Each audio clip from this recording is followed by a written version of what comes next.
Missouri did not prove it's an elite team yesterday, but that's okay. I'm going to explain why coming up right now on Locked On Mizzou.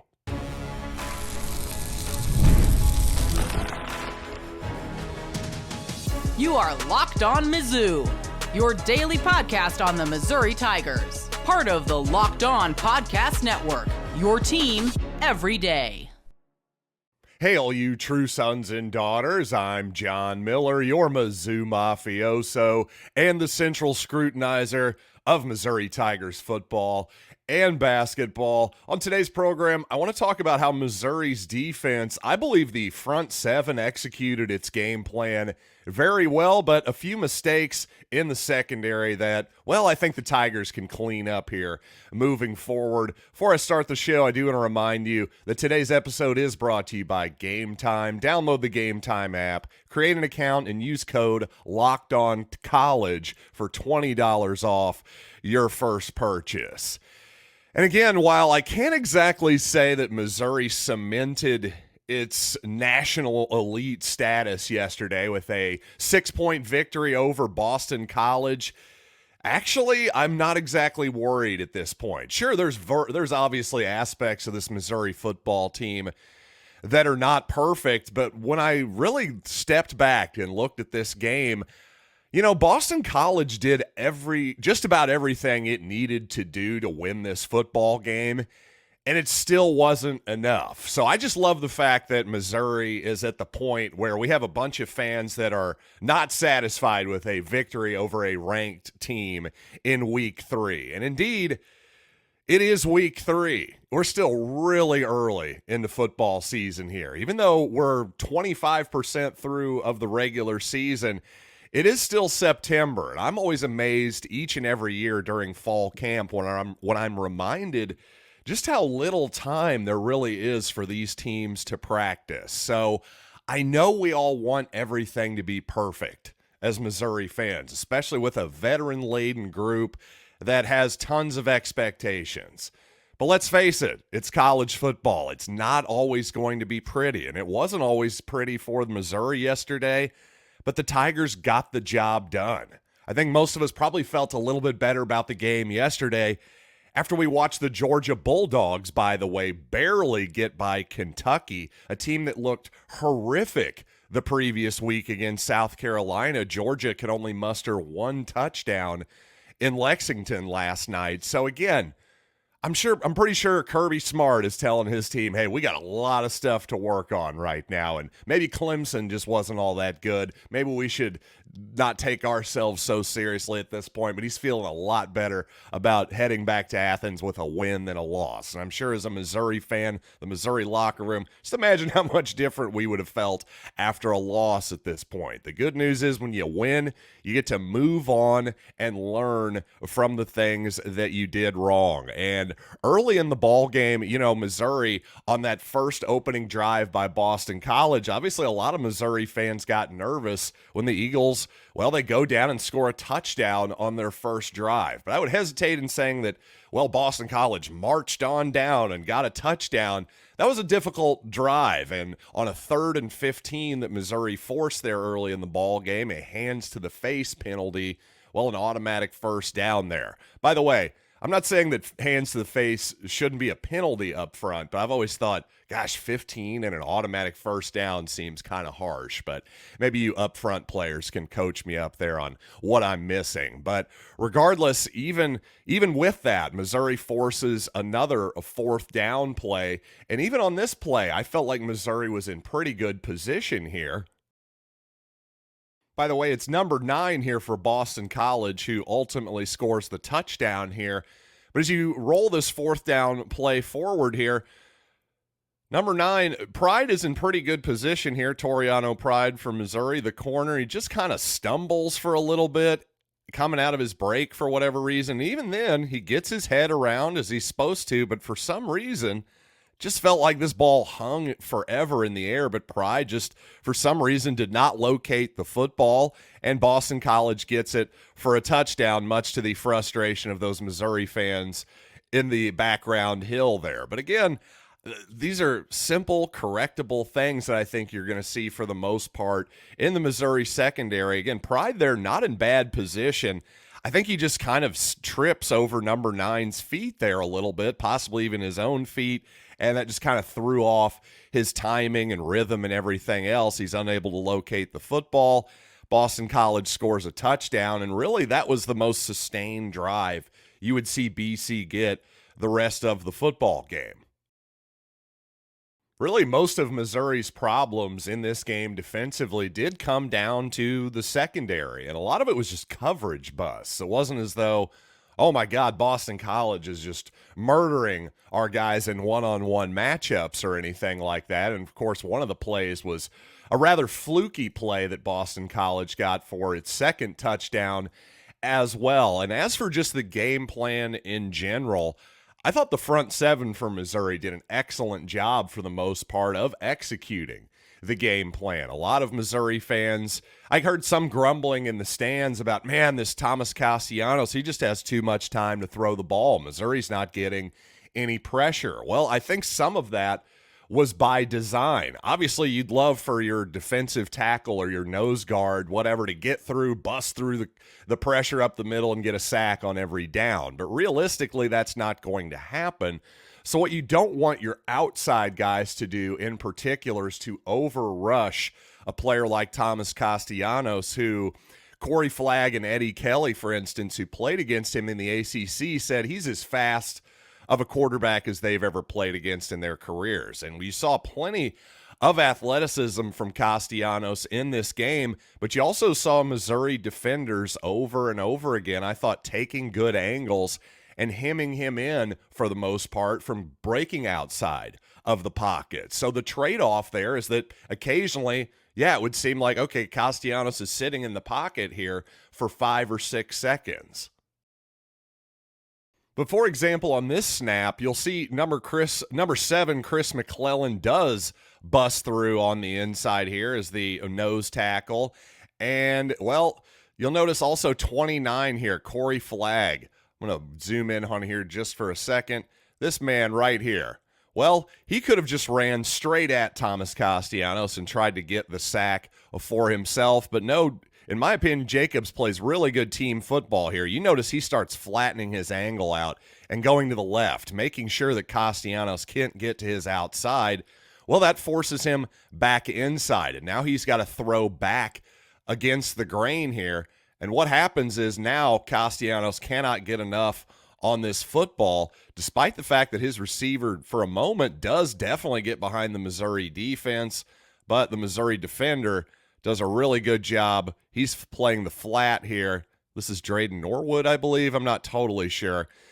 Gets back here and makes a really good interception. But again, if the Missouri pressure up front here, if they allow him to get to the outside, and Johnny Walker, when he spins back the opposite way, you'll notice he also takes a good angle. Again, the whole structure of this Missouri defense, the whole plan up front here is do not let him get outside.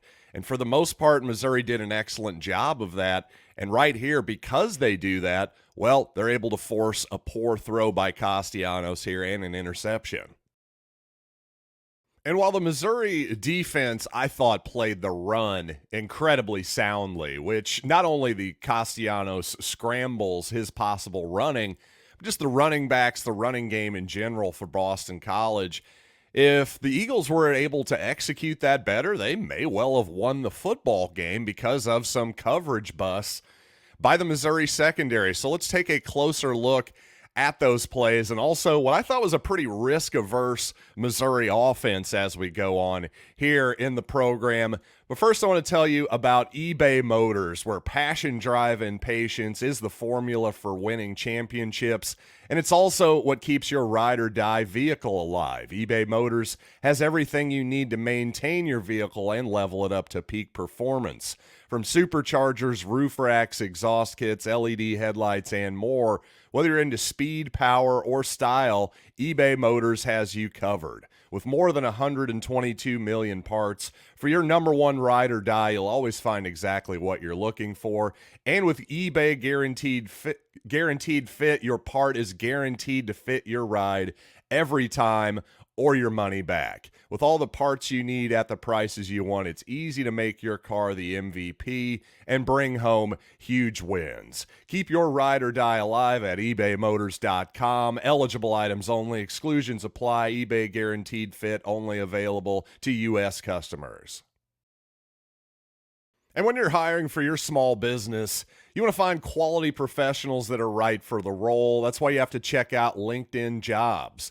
LinkedIn Jobs has the tools to help find the right professionals for your team faster and for free. And not only when you find the right professionals for your team, it's going to be the best day of your life because they're going to make your lives so much easier. You can't wait to give those people money at the end of the week. Conversely, you find the wrong people, well, they're going to make your life a living hell. So you know what? LinkedIn Jobs, not just a job board. They're going to help you hire professionals you can't find anywhere else, even those who aren't actively searching for a new job but might be open to the perfect role. In a given month, more than 70% of LinkedIn users don't visit other leading job sites. If you're not looking on LinkedIn, you're looking in the wrong place. On LinkedIn, 86% of small businesses get a qualified candidate within 24 hours. Hire professionals like a professional on LinkedIn. Post your job for free at linkedin.com/lockedoncollege. That's linkedin.com/lockedoncollege to post your job for free. Terms and conditions apply. And compared to most college football teams, I thought Bill O'Brien and Boston College really throws a lot of different run looks at you, from read options and triple options and all kinds of different stuff. And considering that, I thought Missouri defended the run very soundly. And despite what some called a missed tackle, for example, by Marvin Burks on that opening drive, there was a third down play where Burks dives at Thomas Castellanos' feet, just cannot quite make the tackle. Obviously, that would have gotten Missouri off of the field there. But I would just point out to fans that, hey, man, Thomas Castellanos is not an easy guy to tackle. And as Missouri fans, for example, if Luther Burden makes somebody miss and scores a touchdown, as he did yesterday, and as he often does, well, we always give Luther Burden the credit, don't we? We go, man, that guy's just awfully tough to tackle, isn't he? But somehow we never think our guy should ever miss a tackle under any circumstances. I don't care if it's Barry Sanders in his prime. You better make that one-on-one tackle in space against him, by golly, or else you're not a true son, or that kind of deal. Obviously, that's not realistic. The bottom line is, not all missed tackles were created equally. So I will definitely defend Marvin Burks a little bit there. I will say, though, there were some coverage busts in this game, a couple really significant ones that led to touchdowns for BC. And, well, to be brutally honest, I think Marvin Burks was involved probably in both of them. So let's see that first. That second touchdown, actually, by Boston College, that very nervously put the Eagles up 14-3 on Missouri there early in the ball game. Now, this play is certainly a mistake here by the Missouri defense that puts the Eagles up 14-3. But ultimately, this is one of those, hey, learning experience kind of moments. Again, it's not like Boston College was just burning Missouri for touchdowns. In fact, as we watch the snap here, what happens? Well, immediately Thomas Castellanos drops the snap. The ball is on the ground. His back is to the play. He's looking down. At this moment, he's probably going, oh no, FML. That's what Thomas Castellanos is thinking at this moment. But fortunately for him, he's able to gather that football and immediately picks it up, whips his head around, and sees a guy running wide open down the field. In fact, there are two Boston College players wide open down the field here. Now, did our coverage get burnt here? No, not exactly. See, what happens is, let's wind it back just a little bit. Number one, Marvin Burks here, the safety on the right side of your screen, and also Dre Norwood, the corner on the right side of your screen. Well, as soon as that ball is dropped by Castellanos, they both decide to attack. And they're like, oh, let's go get the football. Let's go kill the quarterback. Let's go try to score a touchdown, whatever they're thinking. Well, again, unfortunately, Norwood is supposed to be back there. Marvin Burks is probably supposed to be back there as well. Unfortunately, none of them are because they're thinking, hey, let's go get the football. Understandably so, by the way. But when you're in the secondary, especially when you're the free safety, especially when, Burks is up at the line of scrimmage. So maybe this is, Joseph Charleston's pointing over there, by the way. Hey, get over there, get over there. This is just overall just a miscommunication in the secondary and a busted coverage. I'm not really looking to blame anybody individually here, just trying to point out the simple fact that Missouri wasn't exactly burnt in a one-on-one matchup here or anything like that. This is a correctable mistake, obviously a critical mistake that could have cost Missouri a ball game. So you want to clean this stuff up as we go along here. But again, I'm just thinking long-term here. Is this something I'm particularly worried about happening in the future? Personally, not really.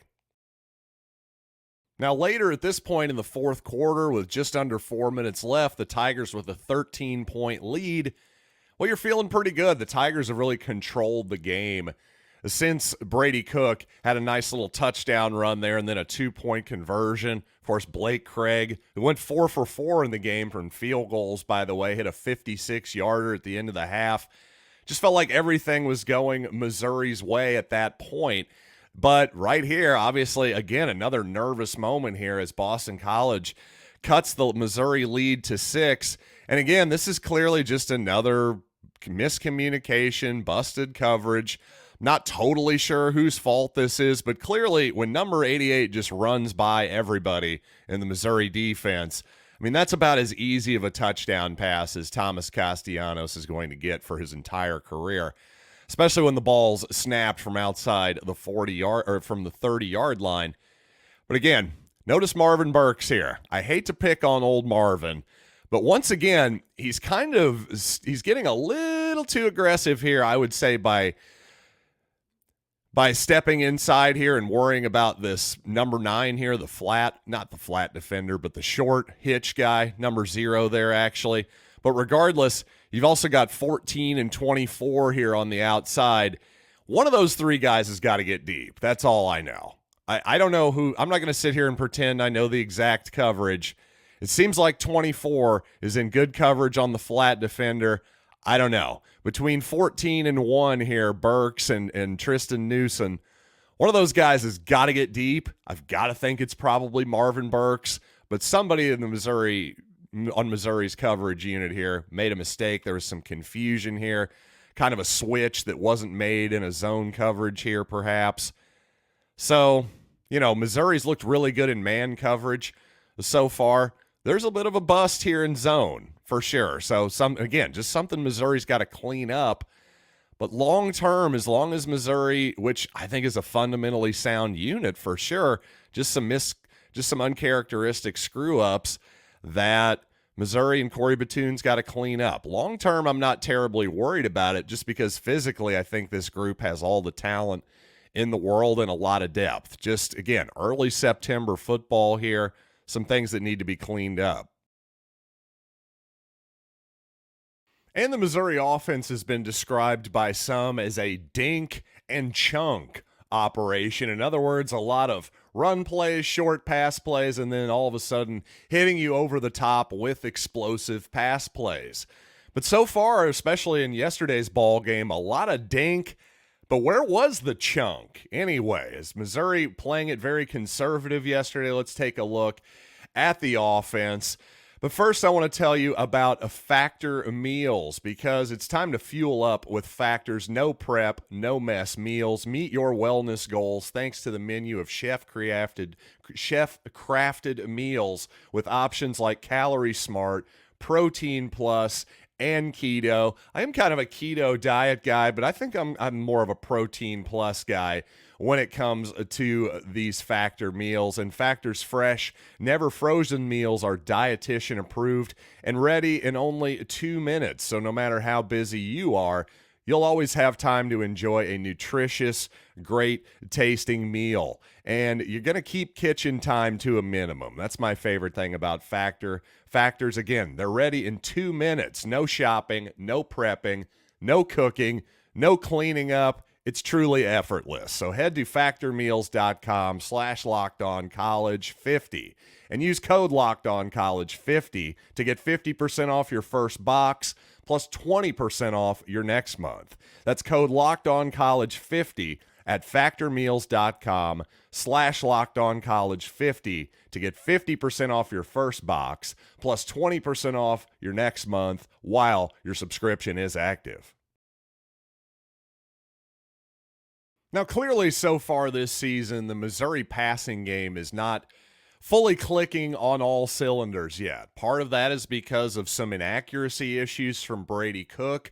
Also, I think, though, quite honestly, the pass protection at times needs to be a little bit better. Sometimes some pressure on Cook that maybe some Missouri fans didn't notice definitely caused some inaccuracy as well. So I will say, though, I think the Missouri run blocking is already starting to come together, especially against, a Power 4 team like Boston College yesterday.